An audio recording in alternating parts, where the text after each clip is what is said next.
What's up, everybody, and welcome to my WWE UK Part 2 tournament. As we pretty much had the semifinals and finals and quarterfinals, also, I guess I should say, also to this tournament after round 1 yesterday. But before I begin any of this review, there are two things I want to talk about. I will be talking about the WWE UK title tournament, but the first thing I want to talk about during this time today, and I'm sure most of the wrestling world knows now, is that Hall of Famer Jimmy Superfly Snuka has died at the age of 73. Mostly because he had stomach cancer during that time and he lost that fight.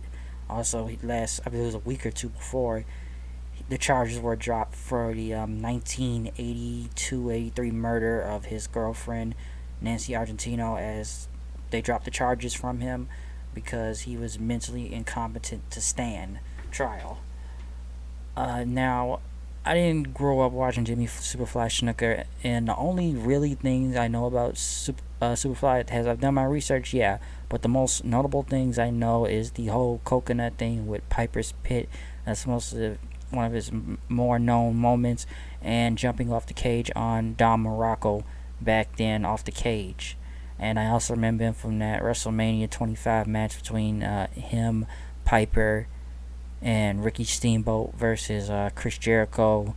Ric Flair was at ringside, and I don't know a lot from Jimmy Superfly Snuka really. I know he fell victim to the streak, but with him dying, and it's sad, but a lot of people have had mixed opinions over the Jimmy Superfly Snuka case. Now I didn't know about the whole murder thing till a later on date, but this murder was done back in over 30 years ago, pretty much. And some say it was used as a cover up. Some say McMahon has covered that thing up and, protected him because Jimmy Superfly was I guess, one of the hottest things back then in wrestling, back in the early days of the WWF. And they pretty much make sure that, I don't know, they paid off the police or something like that. But for the case to show up 30 years later, because technology has improved over time, I guess they found evidence linking him to that, pretty much trying to prove that he murdered his girlfriend back then. And I've seen a lot of mixed opinions of it from this whole case back then. And I know recently they did pull him back, and he was being charged with a lot. But what he tried to say was he didn't remember anything, and say he didn't know who his family was, he didn't know who The Rock was or his daughter. So they pretty much put him in the custody of his son, because by the time the case came back up, when they were accusing him of these charges again, I believe that's when he got the stomach cancer, and WWE pretty much cut ties with him and taking him out of the Hall of Fame, and pretty much did not want to do anything. I'm not sure, and I could be wrong. I don't even think they called Tamina Snuka when she was on Raw at the time, for she got injured again. So, kind of with that being said, right there, WWE really did. They just pretty much like they did the Hogan. Kicked him out the Hall of Fame because from a PR standpoint, they did not want anything to do with him. Well, a lot say McMahon pretty much covered for him back then, but I don't think he's going to do nothing now with all this. McMahon has a day with sponsors and whatever, and I could go on a long list of that, what he has and why he won't even help Snuka. But he pretty much tried to go on and say he didn't remember anything, like last time I heard, and for some reason, people at indie shows were still booking him, really. Could Jimmy Snuka could have been playing around just to act like he didn't know anything so he wouldn't get in trouble for the murder? I don't know, and this case can go a lot of ways.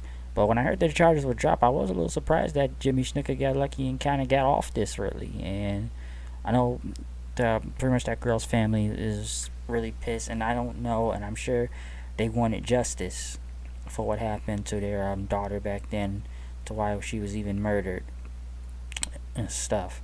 So some think Snuka did do it, some didn't. Some think he didn't do it, and like I said, it's mixed opinions. And I've heard comments from his family and friends. I've heard from Jim Ross. I've heard from The Rock, Tamina herself, with a very touching photo, I should say, of her holding her father's hand. I guess others, like, I'm sure the Usos commented. I know Naomi commented. Goldust, Hogan, a lot of people, and I'm sure, like I said, it's gonna go both ways, really. Some are going to accomplish the work he did. Some pretty much call him he's a murderer. Some glad people are glad he's pretty much glad he's dead. Some people think he got what he deserved, really. So some people really thought he'll get his comeuppance soon, and some think he'll, burn in hell or whatever. And like I said, Jimmy Snuka was very, very sick. He had stomach cancer, and that's cancer's nothing to fuck with, really. And don't wish my worst enemy on it. And some people almost look at this as the Benoit case, in a way, because when Benoit did it, it's like you want to respect the wrestler and like him for the accomplishments he did, and the hard work they put in. But when they pretty much now tarnish themselves from, I don't know, they could have done anything, hurt somebody, or like I said, killed somebody right there. And when you look at the Benoit thing, there's always still mixed opinions to this day. Some people think he was just a raging psychopath that killed his family. It could be from the having the mind of a 70-year-old, of him taking chair shots to the head and stuff. And you want to like what he did back then. And some people go back to that moment at WrestleMania 20 with him and Guerrero, but that he pretty much deleted Benoit and didn't not want anything to do with Chris Benoit at all, and pretty much took him out of history. Pretty much, sure, you found the clips on YouTube, but some people are just gonna call him a piece of shit murderer. Some people will miss the wrestler, but it's like some people say, you can respect the wrestler, but you can't respect what he has done as the man. And like I said, Jimmy Snuka, it's a two-way thing almost. Some people respect him. Some people were fans of him back then. I didn't grow up around that era. Some looked at him as a childhood hero. Some people mostly remember for the Superfly splash and everything. And some people are going to go on and say they're glad he's dead, that he was a piece of shit murderer and, killed his girlfriend. What was the justice for her? And some people wonder, will Raw even do a tribute? Probably maybe a graphic on the TV or a tribute video. I'm not sure about a 10-bell salute. But it goes either way. And, I have mixed opinions on myself with this, too. It is said that he died. I'm not going to go and say... Listen, I don't know if he did it, alright? I wasn't there. A lot of us weren't there.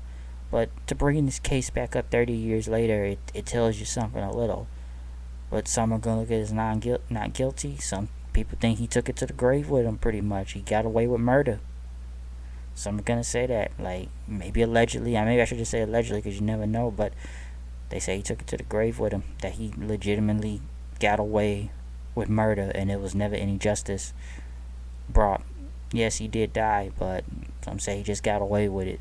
But I just want to leave my comments on that, kind of just to speak on it. But rest in peace, Jimmy Snuka.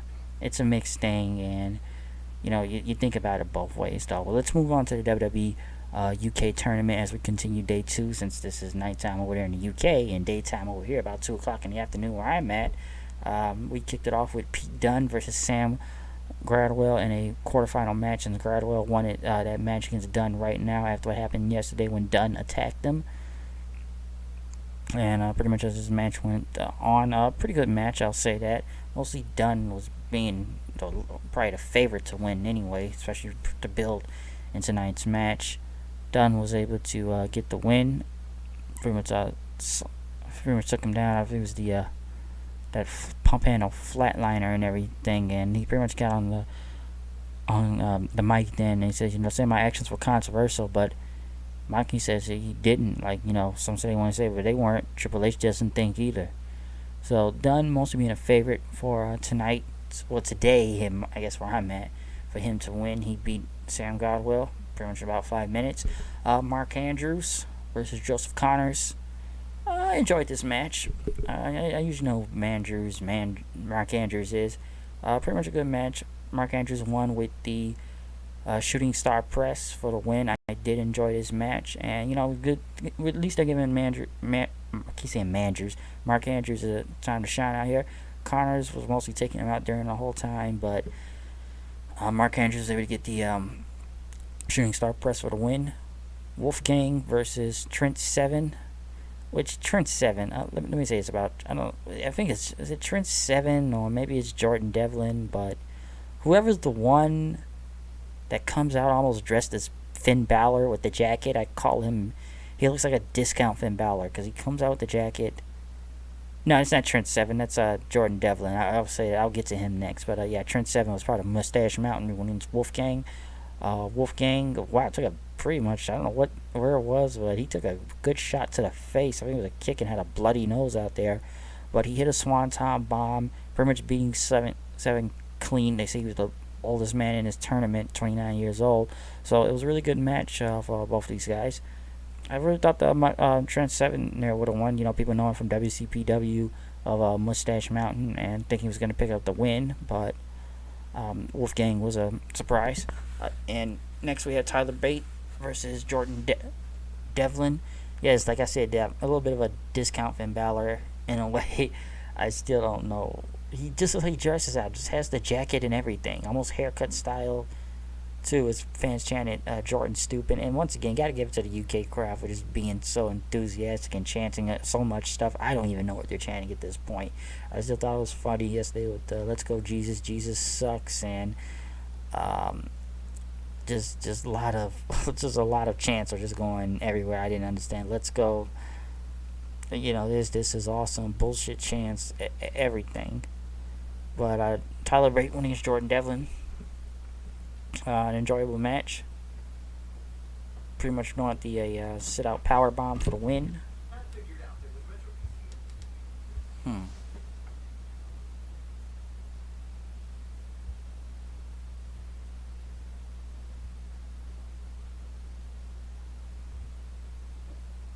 Sorry about that.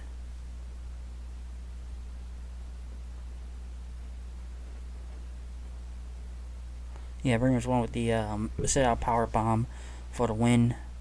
Had a good match out there with Devlin. I thought he was probably gonna win because he's like one of the biggest heels out there right now. But Tyler Bate picking up the win was really good for him to take it and go out with. Moving to the next round.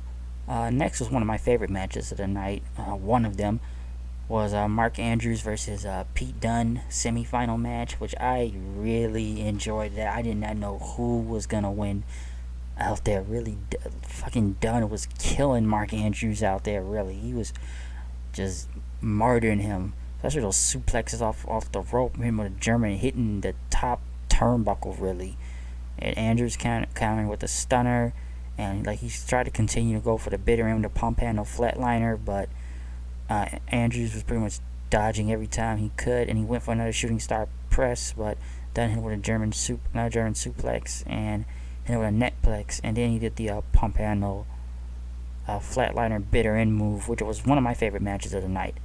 I couldn't tell who was going to win. I thought Mark Andrews was going to go all the way and win this, really, because he's done better than he was in TNA, and I did enjoy him a little in TNA until they did the whole Bart Simpson type of skateboard thing, but he was a great high flyer there. But at least they're giving Mark Andrews the time to shine out there to show his skill. But Pete Dunne was going to the finals, and it was kind of predictable who was going to the end. Tyler Bate then went against Wolfgang semifinal match, which kind of went quick. I'll say that.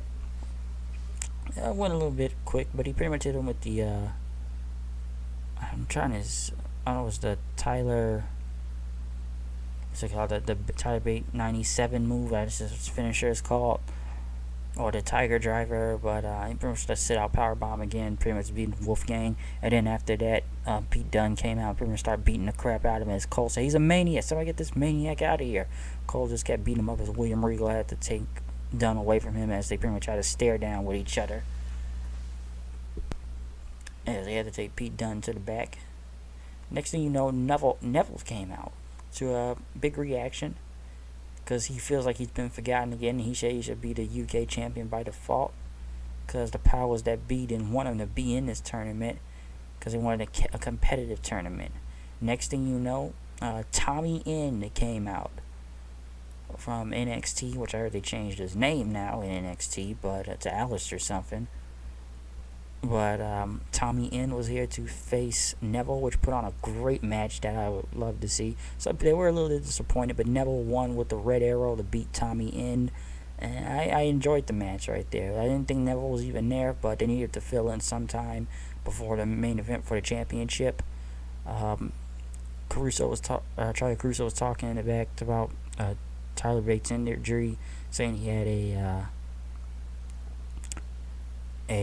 what's it called? I think it was an AC injury to his arm, but he would be able to compete Next thing, Finn Balor came out, who had a big pop. Finn Balor said, he says, "You guys deserve this thing. They did great. It's been a hell of a weekend." And, he just wanted to be a small part to play into this, just to talk about the championship as the fans chanted, "We deserve it, we deserve it." And as we got for the final match, Regal and McGuinness were pretty much out there to hold up the UK Championship, as Tyler Bate will go one-on-one with Pete Dunne for the title. And got to give it to Cole also. Michael Cole. I've already said this. If only we got this Cole on Raw. He was just great in here and Beast in the East thing when he doesn't have, like I said, when he doesn't have Vince McMahon yelling in his ear about Roman Reigns and other stupid mess. He's a really good commentator. Like I said, it's back to the old commentary days on SmackDown when he was with Taz, and it's very enjoyable to hear that again. But we pretty much finished off with Pete Dunne versus Tyler Bate. Whoever wins becomes the UK champion, and whoa, hell of a fucking match. It was fantastic. Like I said, the next match of the night, there was two matches of the night I really like. Mandrews versus Pete Dunne. Stop saying Mandrews. Mark Andrews versus Pete Dunne, and Pete Dunne versus Tyler Bate for the UK Championship.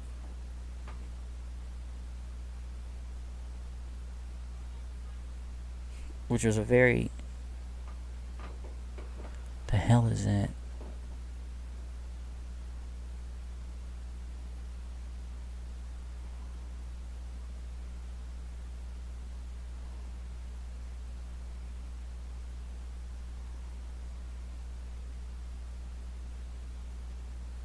Which was a really great main event to end off the show. Wow, I didn't know what was going to happen, especially Dunne working the arm on Tyler as the fans very much rallied behind him. Tyler with those freaking kicks, though, like that fucking running front kick right there, roll. I don't know what it's called, but it looked raw, even hitting a brain buster. Even an airplane spin, people popped for him to pick up Dunne and pretty much spin him around to get the win. But we thought Pete Dunne almost had it with the bitter end move, but Bate pretty much, like I said, Tyler Bate came with that spinning wheel kick, and he hit the Tyler driver for the win, to becoming the first ever UK champion. And after he won, Triple H, William Regal, Finlay, and Finn Balor stood in the ring as the fans chanting, "You deserve it," and Triple H held his hand up as pretty much they closed the show from there. It was a great main event, even though it was a 2-day thing, and it's not like the Cruiserweight Classic. Some people argue it wasn't great as a Cruiserweight Classic. I thought it was a good tournament. It did get some of these guys established, and we got to know who they are and their background and stuff. And some people may not look at Tyler Bate as the winner. I hope this isn't the same way as when T.J. Perkins won the Cruiserweight title, and then he became utter shit after that. But hopefully Tyler Bate works out well for him. Some people think Pete Dunne should have won this first. I think Mark Andrews was going to get to the finals if you ask me. I almost thought he was for a second. Because I was about to say, two former TNA guys win a WWE tournament. Once Perkins and now Mark Andrews. But Pete Dunne versus Tyler Bate was a really great main event.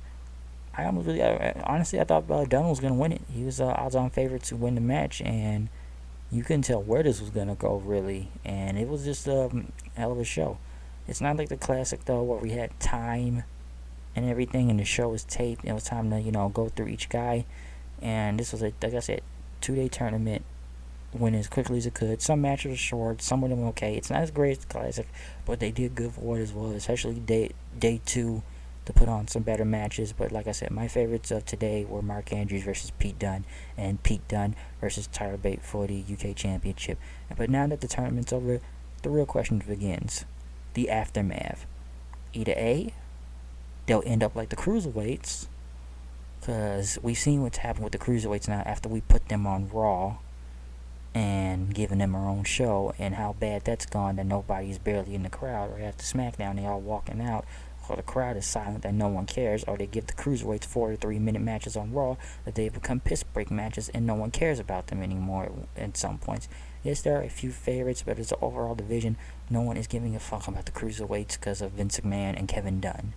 So I don't know what's going to happen with the UK thing, if they'll get a weekly show on that. Like I said, the CWC, fantastic tournament, great matches, but it's the aftermath when you put them on the main roster. Then what happens then? I don't want the UK guys to become that, because, like I said, Raw has become utter crap, and we've seen what we getting from that whenever they put them on Raw and giving them their own show. But only time will tell when they do whatever after this whole UK tournament. So we'll just have to wait and see, and hopefully hope for the best, because, like I said, it was a great tournament. You know, like I said, a lot of guys got established. Saw some pretty good matches this weekend. Not the greatest CWC, but for what it was, we got, and it was good. It was just very, some say it was rushed, but they still put on a good show. And I've already spoken like on the whole, rating UK thing, but you can see that in the last video. But I'm out of here. I'll see you guys later. I had to talk about those two subjects today, the tournament and everything. So I'm out of here. See you guys later. Peace.